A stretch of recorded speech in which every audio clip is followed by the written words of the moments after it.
अल्हम्दुलिल्लाहि रब्बिल आलमीन।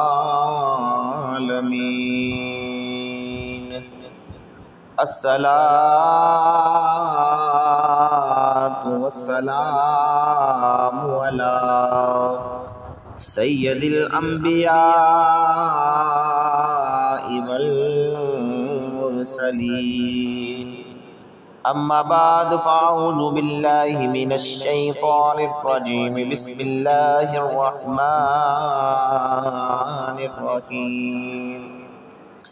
इन्नल्लाह व मलाइकतहु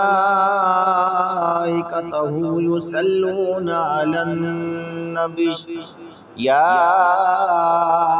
अय्युहल्लज़ीना आमनू सल्लु अलैहि व सल्लिमू तस्लीमा। अस्सलातु वस्सलामु अलैका या सय्यदी या रसूलल्लाह व अला आलिका व अस्हाबिका या सय्यदी या हबीबल्लाह। आज की हदीस मुबारका का मौजू है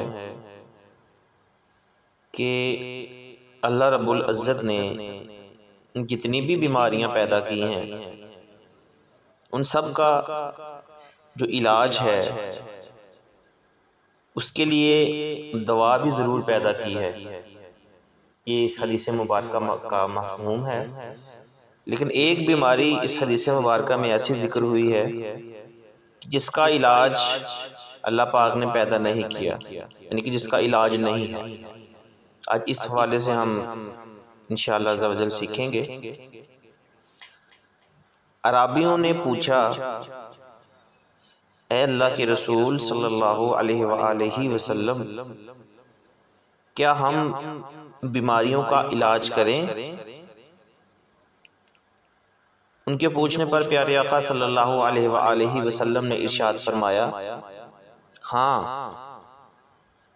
अल्लाह के बंदो इलाज करो, इसलिए कि अल्लाह ताला ने जो बीमारी पैदा की है उसकी दवा भी ज़रूर पैदा की है, सिवाय एक बीमारी के। आपके इन अल्फाज मुबारक सुनने के बाद सब ने अर्ज़ की, या रसूलल्लाह सल्लल्लाहु अलैहि वसल्लम, आखिर वो कौन सी ऐसी बीमारी है कि जिसकी दवा अल्लाह ताला ने पैदा नहीं की? तो आप सल्लल्लाहु अलैहि वसल्लम ने इरशाद फरमाया, बुढ़ापा, यानी कि बुढ़ापे की कोई दवा नहीं है। अल्लाह पाक से दुआ है कि अल्लाह पाक हमें सही मानों में कुरान और हदीस पर अमल करने की और दूसरों तक पहुँचाने की तौफीक अता फरमाए। आमीन सुम्मा आमीन।